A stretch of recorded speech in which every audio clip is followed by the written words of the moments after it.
Hi everyone! Welcome back to the Vlog Notebook. Today, we're off on a scenic drive through the stunning Lake District.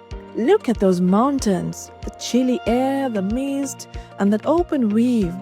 Back on the road again, winding our way through the countryside. On both sides, sheep grazing, a few lazy cows, and those cozy modern homes that make the Lake District feel so warm and welcoming.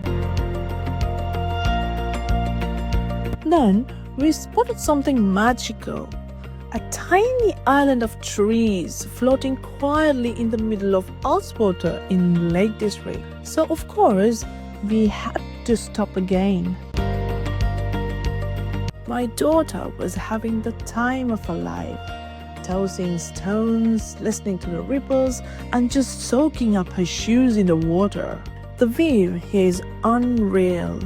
A peaceful island in the distance, and those soft rolling hills framing everything perfectly. This is Ullswater, nature's mirror in the heart of the Lake District.